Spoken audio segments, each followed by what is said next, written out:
জনগণের নিরাপত্তা দিতে পুলিশ এখনো পুরোপুরি প্রস্তুত নয়, তাই দুর্গাপূজার নিরাপত্তা নিশ্চিতে সবাইকে সতর্ক থাকার আহ্বান জানিয়েছেন বস্ত্র, পাট ও নৌপরিবহন উপদেষ্টা M Shakhawat Hossain.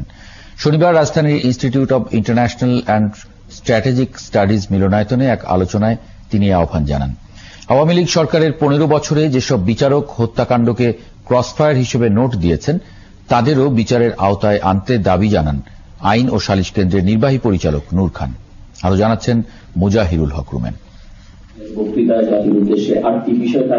Centre for governance স্টাডিজের এই আলোচনায় গণ অধিকার পরিষদের সাধারণ সম্পাদক রাশেদ খান বলেন, অন্তর্বর্তী সরকার এখনো ওবায়দুল কাদেরকে গ্রেপ্তার করতে পারেনি। গ্রেপ্তার হয়নি শেখ পরিবারের কোন সদস্য। আগামী 1 মাসের মধ্যে সরকার সবকিছু নিয়ন্ত্রণে নিতে না পারলে আবারও 1-11 পরিস্থিতি তৈরি হতে পারে বলে আশঙ্কা রাশেদ খানের। এই যে আওয়ামী লীগের হাইকমান্ডে যারা ছিল, সেনাবাহিনীর কাছে 626 জন আশ্রয় নিয়েছিল, তাদের তালিকা কোথায়? এই সরকার যদি আগামী 1 মাসের মধ্যে সবকিছু নিয়ন্ত্রণ করতে না পারে, তাদের নিয়ন্ত্রণে সবকিছু না যায়, তাহলে আরেকটি 1-11 হবে। সুপ্রিম কোর্টের আইনজীবী এলিনা খান বলেন, দলীয় বিচার ব্যবস্থা থেকে বেরিয়ে আসতে হবে। এজন্য একটি সঠিক কাঠামো দরকার। পুলিশকে নিরপেক্ষভাবে কাজ করার জন্য দরকার পুলিশ কমিশন।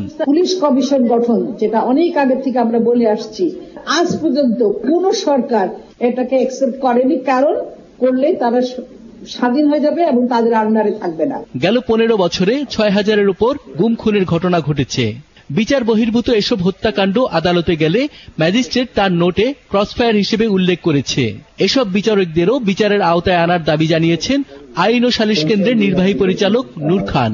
আমি দেখলাম অনেক ক্ষেত্রে ম্যাজিস্ট্রেটের একটা নোট দেওয়া আছে, অর্থাৎ ওই ক্রসফায়ারকে ক্রসফায়ার হিসাবে লিখে দিয়েছে। ক্রসফায়ার মানে তো দুই পক্ষের গোলামি, এখানে আসলে দুই পক্ষের গোলামি ছিল না, ছিল ঠান্ডা মাথায় হত্যাকাণ্ড। এ সময় বস্ত্র ও পাট উপদেষ্টা এম শাখাওয়াত হোসেন জানান, দেশে পুলিশ এখনো পুরোপুরি প্রস্তুত নয়। এদিকে সামনে দুর্গাপূজা, এ সময় নিরাপত্তা নিশ্চিতে সবাইকে সতর্ক থাকার পরামর্শ দেন তিনি। সামনে এত বড় ধরনের দুর্গাপূজা আছে, আশা করি আমি পলিটিক্যাল পার্টির সাথে বলছি, আপনারা please, this is your duty to protect all citizens right. শুধু আমাদের মুখের দিকে থাকা যাবে না, পুলিশের মুখের দিকে থাকা যাবে না। পুলিশ এখন পর্যন্ত national purpose they are not still that active. Sheikh Hasina আর 2 দিন ক্ষমতায় থাকলে তাকেও আয়নাঘরে যেতে হতো উল্লেখ করে এম শাখাওয়াত হোসেন বলেন, গুম খুনের বিচার শুধু দেশেই নয়, প্রয়োজনে আন্তর্জাতিক আদালতেও বিচার হবে।